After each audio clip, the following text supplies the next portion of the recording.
এখন সেই কোরআনের হেফাজতের অ্যানালাইসিস অনেক, হাদিসের অ্যানালাইসিস তাকে বাঁচিয়ে রাখতে বলেছেন হুজুর, ভালো করে ধরো, মজবুত করে হেফাজত করো। এই হেফাজতটার অর্থ দেখি, হেফাজতের অর্থ হলো দুটো, একটা হলো কোরআন ওয়ালা বানাতে হবে, হাদিস ওয়ালা বানাতে হবে, দ্বিতীয় হলো কোরআন হাদিস উপরে নিজেদের জীবনকে সাজাতে হবে। দুটো। কোরআন কিনে নিয়ে গেলাপে চড়িয়ে আর কোরমা চাই তুলে রাখলে ও তো কোরআনের হেফাজত হলো ভাই? হলো না। আজকে আমাদের ঘরে, মুসলিম সমাজের ঘরে বড় লজ্জা, কোরআন কোরমা চাই তোলা আছে, তাকে আলমারিতে তোলা আছে, দুখানা চারখানা পাঁচখানা দেখতে পাবেন, যে আছে তো আছেই, আছে তো আছেই, বছরের পর বছর তোলা আছে। রমজান এলে একবার হয়, তাও আবার সব সময় হয় না। ধুলো পড়ে গেছে, বাপর সাই জাল পেড়েছে, রুই ধরেছে, ডেমোকে খেয়ে। ক্যানিং থেকে আমাকে ফোন করছে, হুজুর আমাদের একটা কোরআন রুই পোকাই খেয়ে নিয়েছে, একদম ফুলে নষ্ট হয়ে গেছে, কি করবো হুজুর? আমি, বাবা তোমার ঘরে আল্লাহর কোরআনটাতেই রুই পোকা লেগে গেল? হ্যাঁ, তুই মুসলমান তো নাকি? তোমার ঘরের কোরআনেতেই পোকা লাগলো? তোমার টাকা পয়সাতে রুই লাগে রে? তোমার বিবির যে ট্যাঙ্ক ভর্তি জামা কাপড় গুলো আছে সেখানে রুই পোকা লাগে রে? তোমার যে ঘরের দলিল দাস্তাবেজ প্রপার্টির যে পেপারস আছে, কাগজপত্র, সেখানটা রুই লাগে রে? শুকনো বেঈমান, তোমার ইমানের কোনো নূর নেই, আলো নেই, জ্যোতি নেই, হালাওয়াত নেই। তোমার ঘরের কোরআনটাতে বহুত রাগারাগি করলাম, ওরে বললাম যাও দাফন করে দাও, ভালো পাক কাপড়ে জড়িয়ে দাফন করো। আমাদের ঘরের কোরআনের অবস্থায় অথচ আপনি শুনলে অবাক হবেন, সারা পৃথিবীতে কোরআন পড়াশোনা চলছে। ছেলেরা শোনো, সারা ওয়ার্ল্ডে কোরআনের রিসার্চ চলছে, গবেষণা চলছে। সারা পৃথিবীতে একদল মানুষ কোরআন পুড়িয়ে দিচ্ছে, দেখছেন না সোশ্যাল মিডিয়ায়? কোরআন পুড়াচ্ছে, ছিঁড়ে ফেলছে, লাথি মারছে, পিচ্ছাপ করছে। এটা একটা দল। আর একটা দল পৃথিবীতে কোরআন গবেষণা করছে, পড়াশোনা করছে, রিসার্চ করছে, যার পাল্টাল কোরআন নিয়ে 10 বছর, 20 বছর, 25 বছর, 30 বছর ধরে গবেষণা করতে করতে করতে করতে কোরআনের সত্যতা, কোরআনের বাস্তবতা, কোরআন যে একটা সহি কিতাব, এটার উপরে তাদের বিশ্বাস জন্মে, তারা ঈমান এনে কলমা পড়ে মুসলমান হয়ে যাচ্ছে। আর একটা দল কি করছে জানেন? এরা কোরআন পড়ছে, কোরআনের ভিতরে ঢুকে গেছে, সেখান থেকে গিয়ে এক একটা আয়াতকে তুলে এনে, দেখেন কত গভীরে যাচ্ছে দেখুন এরা, সেই আয়াতকে তুলে নিয়ে এসে সেটাকে নিয়ে ইসলামের উপরে কটাক্ষ করছে, দ্বীনের উপরে মানে ছাপ লাগাচ্ছে, ইসলামের প্রতি অনীহা দেখাচ্ছে, যে দেখো কোরআনের ভিতরে কি হয়ে আছে দেখো। আমি আপনাদের এই কথাটার সমর্থনে একটা প্রমাণ আনছি, ধৈর্য সরে শুনবেন। আজকে মাদ্রাসার প্রতি তো আমাদের অনীহা। আজকে এই যে ছেলে কটা পান্ডি নিয়ে বেরিয়ে গেল, আপনারা কত বড় ভাগ্যবান জানেন? কোথায় হারিয়ে যাবে কেউ জানবো না, পৃথিবীর কোথায় না কোথায় থাকবে, কিন্তু আল্লাহর কোরআন তো তেলাওয়াত করবে। যখনই তেলাওয়াত করবে, আপনারা আপনাদের মহল্লা, এলাকার, গ্রামের কবরস্থানে তখন মাটির নিচেই থাকবেন, কিন্তু আল্লাহ পাক এর জাযা হিসাবে আপনাদেরকে সওয়াব দান করতে থাকবেন। এ দান বন্ধ হবে না।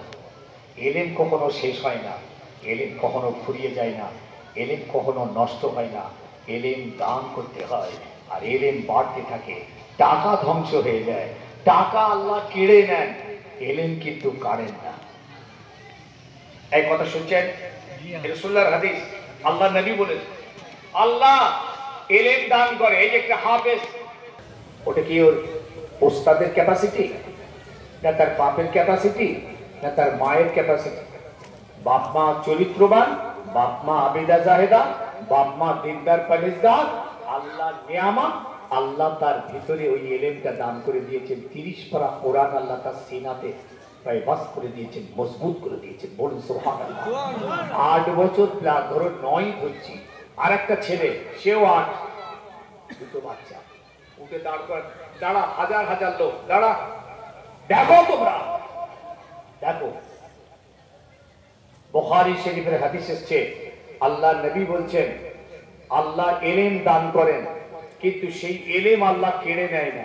এই যে হাফেজগুলো বেরিয়ে গেল, আপনারা এদের কাছ থেকে ওই কোরআনের 30 পারা কোরআনের যে আপনারা কাটতে পারবেন? পারবেন? ক্ষমতা আছে? পকেটে টাকা থাকলে আপনি কেড়ে নেবেন, সম্পদ থাকলে কেড়ে নেবেন, দোকান ঘাট থাকলে কেড়ে নেবেন, জমি জায়গা থাকলে কেড়ে নেবেন। কি কথা বুঝছেন না? বুঝছেন না? কিন্তু ভিতরে যে খোদাই দেওয়া এলেম কাটতে পারবেন? রাসূল বলছেন এটা আল্লাহর দেওয়া সম্পদ, এটা আল্লাহও কেড়ে নেন না, পৃথিবীর কারো ক্ষমতা নেই কেড়ে নেওয়ার। তবে আল্লাহ আলেমকে পৃথিবী থেকে তুলে নিয়ে এলেম শূন্য করে দেন পৃথিবী। আল্লাহ আলেমকে তুলে নেন, এলেম কেড়ে নেয় না। আল্লাহু আকবার, আল্লাহু আকবার। এই যে সাদকা করলেন আজকে, এই যে সাদকা, আপনাদেরই তো টাকা পয়সায়, আপনাদেরই তো দানে, আপনাদেরই সহযোগিতায় তারা খাওয়া দাওয়া করে বড় হয়েছে, কোরআন পড়েছে। কি রসিক! আপনার ছেলেটা হয়নি, আপনার ছেলেটা হয়নি, আপনার ছেলেটাকে আপনি পারেননি পড়াতে। না কোরআন জানে, না নামাজ জানে, না দোয়া জানে, না কিচ্ছু জানে না। কিন্তু আপনার সাহায্যে, আপনার টাকা, আপনার চাল ডাল আলু মাদ্রাসায় দিয়ে গেছেন, আপনার সহযোগিতায় আপনার খাদ্য আল্লাহ খাইয়েছেন। খেয়ে ছেলেটা কোরআন শিখেছে, হাদিস শিখেছে, শরীয়ত শিখেছে। আপনাদের নসিব কত বড়! কিয়ামতের দিন তো আপনাদের মাথাতে আল্লাহ একটা নূরের তাজ চাপিয়ে দেবেন। সুবহানাল্লাহ বললেন না? নূরের তাজ। অথচ এর মধ্যেও কিছু মুসলমান আছে ভাই, এইসব মাদ্রাসার বিরোধিতা করে। আমি সারা বাংলায় খুঁজছি না, সারা ভারতবর্ষে করি। বললাম আমাদেরই ছেলেরা ইমানদার মুসলমান সব মাদ্রাসার বিরোধিতা করে। শুনলে অবাক হয়ে যাবেন। বাংলাদেশের এক মৌলভী সাহেব বলছে কোরআন হেফজ করতে হবে কেন? এ তো বেদাত। কোরআন হেফজ করা বেদাত, এটা হাদিসে নেই, কোরআনে নেই। দেখা কত বড় আহমক! ও জানে না আল্লাহর নবীর জামানাতে কত সাহাবায়ে কিরাম হাফেজে কোরআন ছিলেন, ও জানা নাই, মূর্খ। মানে কোরআন হেফজ করতে হবে কোথায়? কোরআন আল্লাহর নবীর জামানাতে সাহাবায়ে কিরামরা মুখস্থ করে রাখতেন, হাদিসও মুখস্থ থাকতো, আল্লাহর কোরআনকেও তারা সিনাতে মুখস্থ করে রাখতেন। অনেকে আবার চামড়াতে লিখে রাখতেন, পাথরের গায়ে লিখে রাখতেন। জঙ্গে ইয়ামামা বলে একটা যুদ্ধ হয়েছিল আবু বকর সিদ্দিকের জামানাতে, প্রায় 80 জন মতো হাফেজে কোরআন শহীদ হয়ে গেল সেই যুদ্ধে, 80 জন। তখনই কোরআন লেখা শুরু হলো।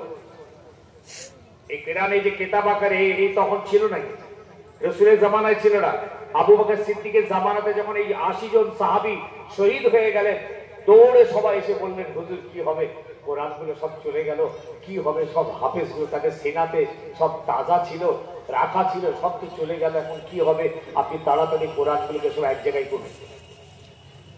আবু বকর সিদ্দিক তরুণ সামান্য কিছু খেদমত করেছেন, বাকি করতে চাননি। যে রসুল যেহেতু করেননি, রসুল যেহেতু বলেননি, আমি করব না। ওমরে ফারুকের জামানা তো তত হয়নি। উসমান গানির জামানাতে সমস্ত যেখানে যা ছিল সব এনে এক জায়গায় জমা করে একটা ইবারতের উপরে, ল্যাঙ্গুয়েজের উপরে কোরআনটাকে লিখে দেওয়া হয়েছে। সারা পৃথিবীতে আছে, কিয়ামত পর্যন্ত থাকবে। অথচ বাংলাদেশের এক মৌলভী বলছে কোরআন এখন নতুন ছাপাতে হবে। বাংলাদেশে সে নাকি নতুন কোরআন ছাপাচ্ছে। কেন না? কোরআনের যে রুকু আছে, রুকু থাকবে না। এসব রুকু থাকবে কেন? ও নতুন কোরআন ছাপাচ্ছে। বাঁচা কঠিন ভাই সাহেব। এই সোশ্যাল মিডিয়ার আলেম ওলামার বক্তাদের খবরদার ওয়াজ শুনবেন না। সোশ্যাল মিডিয়া খুব ডেঞ্জারাস, সমাজকে ধ্বংস করে দিচ্ছে। বিভিন্ন সার্কেল, বিভিন্ন পয়েন্ট থেকে আজ বিশ্বের মুসলমানদের মগজ ধুলাই করে দিচ্ছে। এইসব ওয়াজ শুনতে যাবেন না। আমি আপনাদের কাছে আজকে এই কোরআনের উপরে ওই কথাটা আমি একটু বলতেই হয়, আমাকে না বললে আমি তাই হয়ে যাব যে কোরআনের তিনটে পাঠ মানে তিন রকম পৃথিবীর মানুষ, একটা কোরআনের দুশ্মন কোরআন পুড়িয়ে দিচ্ছে, আর একটা কোরআনের দুশ্মন ছিল কিন্তু কোরআন নিয়ে রিসার্চ আর গবেষণা করতে করতে ঈমান এনে মুসলমান হয়ে যাচ্ছে, আর একটা কোরআনের দুশ্মন কোরআন পড়ছে, বিভিন্ন ল্যাঙ্গুয়েজে কোরআনের সারা পৃথিবীতে ট্রান্সলেট হয়েছে, সেই সমস্ত জায়গায় পড়তে পড়তে কোরআনের গভীরে ঢুকে গিয়ে সেখান থেকে কোন তত্ত্ব বার করে ইসলামের উপরে আঘাত আসছে। এই কথাটা আপনাদের একটু বোঝাতে চাইছি। শিক্ষা কেন্দ্রে এসেছেন আপনারা, রাসূলুল্লাহ দ্বীন বাঁচাতে বলেছেন, কোরআন বাঁচাতে বলেছেন, এই দ্বীনের হেফাজতের জিম্মাদারিটা আল্লাহ নবী প্রত্যেকের উপরে দিয়ে গেছেন। আলেম উলামা হাফেজ কারি মাওলানার উপরে নয়, সমস্ত মুসলমানের উপরে আল্লাহ দ্বীনকে পৃথিবীর জমিনে কায়েম রাখার জিম্মাদারি দেওয়া আছে। ভাই আমি একদিন ওই সোশ্যাল মিডিয়ায় দেখছি একটা বক্তব্য দিচ্ছে, এই তিলকলা লোক, গেরুয়া পরা, গলায় মালা, ওই পণ্ডিত টন্ডিত হবে আর কি, ওটাকে বলছে আরে ভাই এই মুসলমানদের এই যে কোরআন না এত বাজে কিতাব, বলুন নাউজুবিল্লাহ বলুন, বলছে এত বাজে বাজে কথা ওতে লেখা আছে না, আপনারা মুখে বলা যাবে না, আপনারা অবাক হয়ে যাবেন, জানেন এত বাজে বাজে কথা বলা হয়। কি বলা আছে জানেন? বলছে কোরআনের এক জায়গায় বলা আছে যে তোমরা তোমাদের দাসীদের সঙ্গে স্ত্রীর মতো ব্যবহার করো। বলি বলছে কি নোংরা কথা, বাড়ির দাসী যারা এদের সঙ্গে তোমরা স্ত্রীর মতো মেলামেশা করবে, এটা কোরআনের ভিতরে নাকি বলা আছে। ও বলছে, বক্তব্যটা দিচ্ছে, আমি কিন্তু শুনছি, আমি কারো শোনার কথা না, আমি নিজে শুনছি দেখছি। বলি বলছে জানেন কোরআনের ভিতরে একটা সূরা আছে, সূরা মারিয়াম, সূরা মুমিনুন, এই সূরা মুমিনুনের ভিতরে এক জায়গাতে এই কথাটা বলা আছে। এই জন্য জানেন অনেক মুসলমান আজকে সব আমাদের ধর্মে চলে আসছে, যা বললে হয় বলছে। তো আমি সূরা মুমিনুন খুললাম, আমি বললাম যে হ্যাঁ এরকম ব্যাপার তো আছেই জানি, কিন্তু তার তো প্রেক্ষাপট আলাদা, ক্ষেত্র আলাদা, শানে নজুল আলাদা, তো জানে না। তো আমি একবার দেখে নিলাম, দেখেন এই জায়গাটা কিন্তু আমি আপনাদের কাছে একটুখানি ক্লিয়ার করছি। ও কত, আমি এটা বুঝাতে চাইছি কতটা কোরআনের গভীরেও গেছে, কতটা কোরআন ওরা দেখা পড়াশোনা করে, কোরআন নিয়ে কতটা রিসার্চ করে, যে কোরআনের কোন সূরা আপনারা বলতে পারবেন? কটা সূরা আছে বলতে পারবেন? কোন সূরার নাম বলতে পারবেন? দুটো একটা খুব বিশেষ বিশেষ ছাড়া, সূরা ইয়াসিন, সূরা রহমান, সূরা মুলক, এইরকম দু চারটে বলতে ভাগে বলতে পারবেন? ওরা সূরা মুমিনুন নাম বলে দিল। তাহলে কোরআনকে আজ পৃথিবীর অন্যান্য জাত কিভাবে নিয়ে রিসার্চ আর গবেষণা করছে, আর আমাদের বাড়ির ছেলে মেয়েরা কোরআন পড়তেই শিখলো না, কোরআনের উপরে কোনো আমলও হলো না, কোরআনটাকে ভালোবেসে মহব্বতটাও করলো না। কোরআনের মাহফিল চলছে, কোরআনের প্রাণ কেন্দ্র প্রতিষ্ঠান তৈরি হয়েছে, সেখানটার প্রতি তাদের আন্তরিকতা হলো না, লজ্জা। এরা কোন ধর্মের কোন খেয়ালের উপরে বাঁচতে চায়? এরা শুনলেন সূরা মুমিনুনটা আল্লাহ মুমিনদের শানে এনেছেন। মুমিন মুমিন, এই যে আমরা মুমিন, আমরা ঈমানদার, এই জন্য আল্লাহ খুশি হয়ে জানেন আমাদের নামকরণে মুমিন, সূরা মুমিনুন এই সূরাটা আনলেন।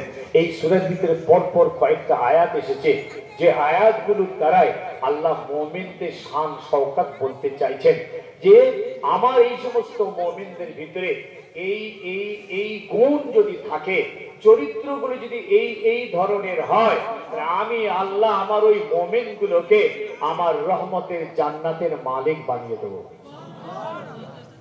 দেখি আজকে আমাদের ভিতরে এই গুণগুলো কার কার ভিতরে আছে, আপনি ঠিক করেন, ইনশাআল্লাহ আপনি জান্নাতে। আমি কোরআনের আয়াত দিচ্ছি, আপনি জান্নাতে। বিসমিল্লাহির রহমানির রহিম। কাদ আফলাহাল মুমিনুন আল্লাহ বলছেন মুমিনরা কামিয়াব, মুমিনরা জান্নাতি, মুমিনরা নাজাত। মুমিন কারা ভাই? মুমিন কাজারে বলে হবে, বলতে পারবেন? হবে? আজকে যদি কোনো হিন্দু বাড়ির কোনো শিক্ষিত ছেলে আমাদেরকে প্রশ্ন করে যে ভাই আপনারা ইমান ইমান করে, ইমানটা একটু বুঝিয়ে বলবেন, কি ইমানটা কিরম ধরনের জিনিস, কি ব্যাপারটা বলুন তো, পারবেন? যদি বলে ভাই আপনারা ইসলাম ইসলাম করছেন, ইসলামটা একটুখানি আমাকে একটু বুঝিয়ে বলবেন তো, ইসলামটা কি জিনিস, পারবেন না। আপনারা চেষ্টা করেননি বুঝার। আমার আফসোস আজকে আমার ঘরের ছেলে মেয়েরা এ ব্যাপারে একদম আনকমন, একদম জানে না। কাদ আফলাহাল মুমিনুন, এটা আমরা যারা ঈমান এনেছেন তারা মুমিন। অতএব আল্লাহ বললেন আমার মুমিন ব্যক্তিরা, মুমিন বান্দারা কামিয়াব হয়ে যাবে, জান্নাতি হবে, নাজাত পেয়ে যাবে। বলার পর বলছেন কোন কোন মুমিন? সব মুমিন নয়, কোন কোন মুমিন? ক্লারিফিকেশন হচ্ছে, ক্লারিফিকেশন। ভালো করে খেয়াল করেন, এই আয়াতটার গভীরে গেছে। এই সূরার ভিতরে যে ওই তিলকওয়ালা লোকটাকে সেখান থেকে একটা আয়াত তুলে এনে আমাদের উপরে আঘাত এনে দিয়েছে। দেখ কোরআনে কত লজ্জাজনক কথা লেখা আছে। আজকে আমরা কতটা অন্ধ, কতটা আজকে অজ্ঞ হয়ে গেলাম, কোরআনের কিছু জানলাম না। এই জন্য আপনার ছেলেকে আপনি হাফেজ করবেন প্রথম, তারপরে আলেম করবেন। আপনি জান্নাতি বাপ হবেন, জান্নাতি বাপ। আমি দায়িত্ব নিয়ে বলে যাচ্ছি রাসূলুল্লাহর হাদিস থেকে, আপনি জান্নাতি হবেন। হাফেজ করে দেবেন, আল্লাহ 30 সব হাফেজ, তারপরে তাকে আলেমে দ্বীন, কোরআন হাদিসের ট্রান্সলেট, অ্যানালাইসিস, এক্সপ্লেনেশন জানার জন্য মাদ্রাসায় তাদেরকে ভর্তি করাবেন।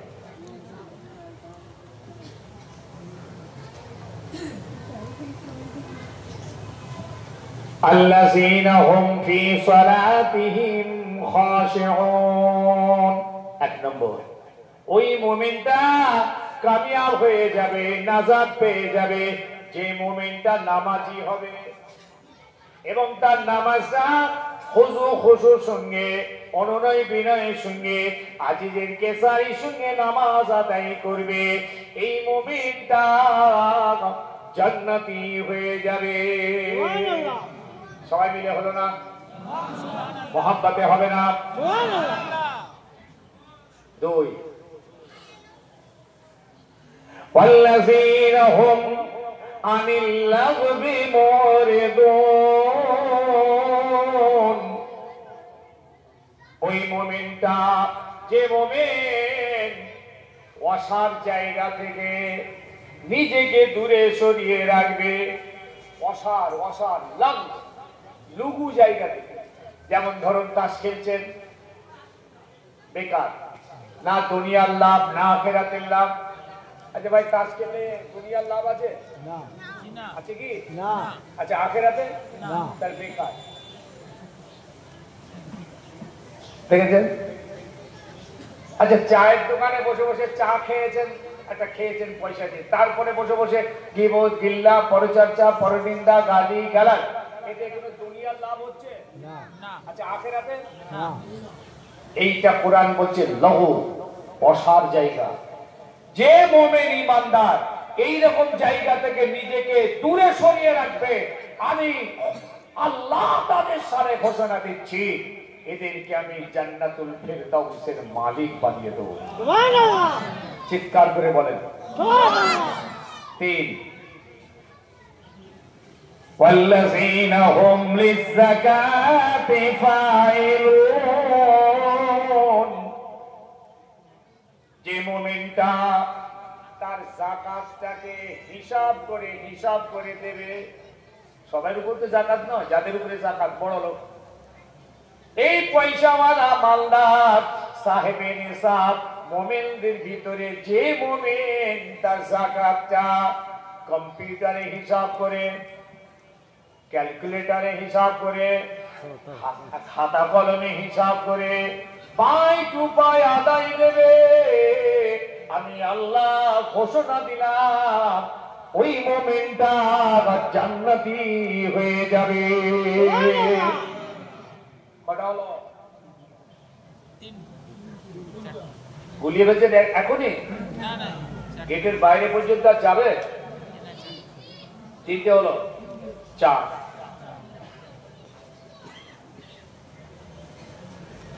والذين هم لفروجهم يحافظون। এই জায়গাটা, এই আয়াতটা ওই তিলকওয়ালা ধরেছে। অত বড় কোরআন পাক খুলে সূরা মুমিনুন এনে আয়াত পড়তে পড়তে এই জায়গাটা এসে আমাদের উপরে আঘাত এনেছে কোরআনের উপরে, যে কোরআন কত নোংরা, বাঁধীদের সঙ্গে স্ত্রীর মতো সম্পর্ক করতে বলছে। তাকে আয়াতটা বলছে আপনাদের, ওই সমস্ত মুমিন যারা তাদের শরমগা হেফাজত রাখবে। কোন মুমিন জান্নাতি হবে? কোন মুমিন? সব মুমিন নয়। যে মুমিন, যে ঈমানদার নিজের শরমগা, নিজের লজ্জা স্থানকে হেফাজত রাখতে পারবে, এই মুমিনটা। বলি আল্লাহ পাক এবার ছাড় দিচ্ছেন, ছাড়। লজ্জা স্থান হেফাজত রাখবে মানে কি? সব সময় হেফাজত রাখবে নাকি রে বাবা? ছাড় দিয়ে দিচ্ছেন। ইল্লা আলা আজওয়াজিহিম একটা, আও মা মালাকাত আইমানিহিম দুটো, দুটো ছাড়। ইল্লা আলা আজওয়াজিহিম, তবে স্ত্রী তোমাদের জন্য ছাড়। এদের কাছে শরমগা হেফাজত করার দরকার নেই। স্বামী স্ত্রীর জন্য, স্ত্রী স্বামীর জন্য ছাড়। আর একটা ছাড়, আও মা মালাকাত আইমানিহিম, যেসব বাঁধি দাসী তোমাদের কাছে, এই দাসীদের সঙ্গে তোমরা স্ত্রীর মতো ব্যবহার করবে। এই আয়াত একদম মানেটা ওর একদম সঠিক বলেছে, আয়াত একদম সহি। আর তিলকওয়ালা যে মানে বলেছে এটাও ঠিক, কিন্তু ও এই আয়াতের ব্যাকগ্রাউন্ড জানে না, আয়াতের আগে পরে জানে না। কেন এই আয়াতটা কোন পরিস্থিতিতে কোন পর্যায়ে আল্লাহ পাক জানিয়েছিলেন এটাও জানে না। তাই সেই দিন কিন্তু ও ওই কথা আর বলেনি, সরাসরি আঘাত এনে দিয়েছে। দেখো দেখো সূরা মুমিনুনের ভিতরে এক জায়গায় কেমন করে ওদের খোদা বলছে যে তোমরা তোমাদের বাঁধি আর দাসীদের সঙ্গে স্ত্রীর মতো থাকবে। ভাই অসুবিধা হচ্ছে আপনাদের বোঝা করা? জানেন আপনারা আবার কোন স্টাইলের ওয়াজ শোনেন? ওয়াজ তো অনেক স্টাইলের আছে, কি কথা বোঝেন না? আবার এখন আপনারা অনেক অনেক মানসিকতার মানুষ বসে আছেন, অনেক কোয়ালিফাইড আছেন, অনেক শিক্ষিত আছেন, অনেক ইন্টেলেকচুয়াল আছেন, অনেক বিধগ্ধ পণ্ডিত আছেন, অনেক আমার থেকে সিনিয়রও আছেন। প্লিজ আল্লাহর দ্বীনকে বোঝার চেষ্টা করি। চলো ভাই যাই, মাদ্রাসার সভা যেতে হয় যাই, আলেম বুঝে যা বলে বলবে, একটুখানি চাইতে হবে, তারপরে নবঘর চলে যাবো। এসব মানসিকতা, কিছু নেওয়ার মানসিকতা। তাহলে কি বললেন আল্লাহ? তোমাদের জন্য তোমাদের স্ত্রী হালাল, এখানে শরমগা হেফাজত করতে হবে না। আর তোমাদের জন্য বাঁধি আর দাসীদেরকে আমি হালাল করলাম, তবে স্ত্রী হিসাবে নয়, ওরা দাসী হিসাবে থাকবে। স্ত্রীর মতো ব্যবহার হবে, সম্মান পাবে, ইজ্জত পাবে, অধিকার পাবে, কিন্তু ওরা স্ত্রী নয়। এই দুটো ছাড়। এমনি আপনারা জানেন কটা ছাড় আছে আমাদের জন্য? আরে মুশকিল ব্যাপার, স্ত্রী, স্ত্রীটাই শুধু ছাড় আছে। এবার কেউ কাউ প্রয়োজন হলে দুটো, তিনটে, চারটে পর্যন্ত ছাড় আছে, তাই তো নাকি? এক কথা বলে না, শটাং করে যেন চারখানা করে ফেলবেন না, মরে যাবেন একদম, জেল তো জাহান্নামে চলে যাবে, প্রকাশ করবেন না। তবে আল্লাহ পাক ছাড় দিয়ে রেখেছেন পুরুষের জন্য প্রয়োজন ভিত্তিক, প্রয়োজন ভিত্তিক পরিস্থিতির অনুকূলে প্রতিকূলে এলে সেই জায়গায় দাঁড়িয়ে আপনি একটা আরেকটা পর্যন্ত যেতে পারেন। একসঙ্গে 4খানা রোগলে তো তোমার জেদ তো কবর হয়ে যাবে। সন্ন্য তাকাই করো না। তাহলে বললেন স্ত্রী তোমাদের জন্য হালাল, এখানে শরমগাহ হেফাজত করতে হবে না। আর বাঁধি তোমাদের জন্য হালাল, এখানে শরমগার হেফাজতের দরকার নেই। এরপরে কি বলছেন দেখেন, ফামানিত তাকা ওয়ারা যালিকা ফাউলাইকা হুমুল আদুন। এই দুটো ছাড়া তৃতীয় যদি কোন জায়গায় তোমরা যাও, সীমা লঙ্ঘন করবে, হাত্তাজাউজি করবে, আমি আল্লাহ তোমাদের কঠিন শাস্তির ব্যবস্থা রাখবো। এরপরে 5 নম্বর, ওয়াল্লাযীনা হুম লিআমানাতিহিম ওয়া আহাদিহিম রাউন। ওই সমস্ত মুমিন যারা আমানতের হেফাজত করে, ওয়াদা পূরণ করে, এই মুমিনকে আমি আল্লাহ জান্নাতের মালিক বানিয়ে দেব। ওয়াদা পূরণ করে আর আমানতগুলোর হেফাজত করে। খুব কঠিন চ্যাপ্টার। ইমানদারিকে এত সহজ করে করলেন। আজকে সমাজে মনে রাখবেন, মানুষের হাতে অনেক রকমের টাকা পয়সা আসে, অনেক দায়িত্ব আসে, কিন্তু আমানতের খুব হুঁশিয়ার থাকবেন। মাদ্রাসার টাকা, মসজিদের টাকা, ইসলামের টাকা, ঈদগার টাকা, কবরস্থানের টাকা, লেবারের টাকা, ওয়াকাফ সম্পত্তির সব আয় ব্যয়ের টাকা পয়সা আপনার কাছে অনেক রকম কিছু আছে থাকে, একদম কঠিন ভাবে আপনাকে হেফাজত করতে হবে। তবে আপনি একজন পাক্কা ইমানদারের নমুনা দিলেন এবং আল্লাহ আপনার জন্য খুশির সংবাদ দিল, আমি ওকে জান্নাতুল ফিরদাউসের মালিক বানাবো। হবে। আল্লাহ নবী যখন সাহাবায়ে কিরামদেরকে ওয়াজ করতেন, এই কথাটা রাসূল বেশিরভাগ বলতেন, লা ঈমানা লিমান লা আমানাতা লাহু, লা দীনা লিমান লা হাদা লাহু। যারা আমানতের খেয়ানত করবে তাদের দ্বীন নাই, তাদের ঈমান নাই। লা ঈমানা লিমান লা আমানাতা লাহু। যারা আমানতের খেয়ানত করবে তাদের ঈমান নেই। লা দীনা লিমান লা হাদা লাহু। যারা ওয়াদা করে ওয়াদা ভঙ্গ করবে তাদের দ্বীন নাই। ভাই, আপনাদের মনে আছে আল্লাহ নবী যখন হিজরত করছেন, জিবরিল আমিন এসে গেলেন, হুজুর এক্ষুনি চলেন, আপনাকে এখানে থাকা যাবে না, আপনার ঘর ঘিরে ফেলেছে দুশমনরা, আপনাকে মার্ডার করবে রাতের বেলা। হুজুর বললেন, কেন ভাই? বলে আপনাকে এরা সহ্য করতে পারছে না, মেরে দেবে। আল্লাহ পাক বলেছেন এক্ষুনি আপনাকে মদিনার দিকে রওনা হতে। হুজুর বেরিয়ে যাবেন, বলেন আলীকে এখানে একটু আসতে দাও। আলী এসে গেলেন, বাবা আলী আমি চলে যাচ্ছি, আল্লাহর হুকুম হয়েছে, আমার জন্মভূমি ছেড়ে আমি মদিনার দিকে যাচ্ছি, তুমি আমার ঘরে থাকো, আমার বিছানায় শোবে, আর আমার পরিবার বর্গকে দেখাশোনা করবে। আর একটা কথা বলে যাচ্ছি আলী, এই মক্কার মানুষেরা দীর্ঘ 13 বছর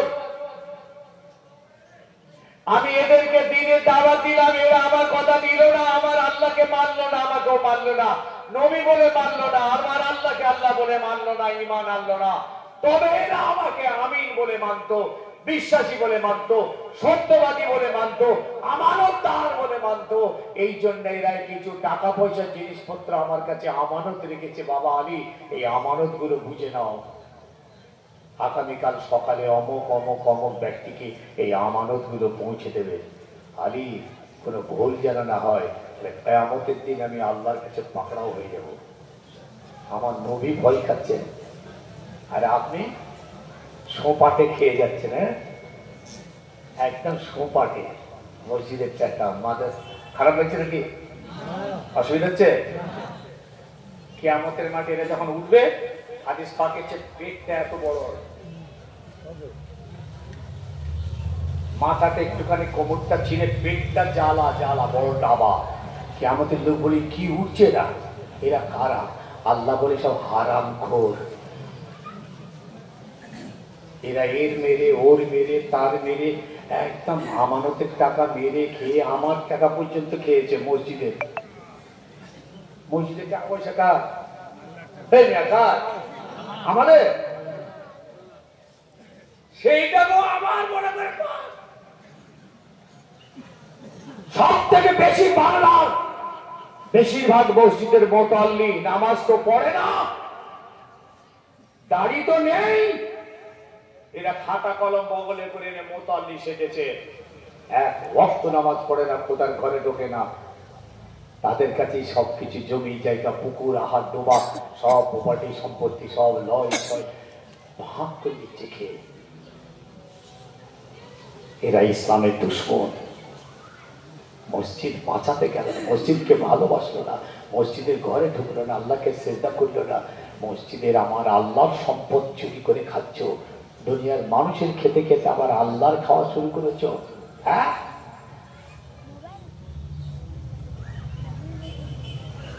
একদিন এই জন্য এইসব মাদ্রাসাগুলো খুব আমানতদার, দিনদার, আলেমে দ্বীন, হাফেজে কোরআন, এদের দেখভালের দায়িত্বটা এই জন্য পড়ে। মাথায় রাখবেন, অন্য মূর্খ জাহিলদের হাতে এসব দায়িত্ব থাকে না। কেন? তারা হালাল হারাম ন্যায় অন্যায় হক নাহাক ইনসাফ বেইনসাফ এসব কোনো জ্ঞান নেই তাদের।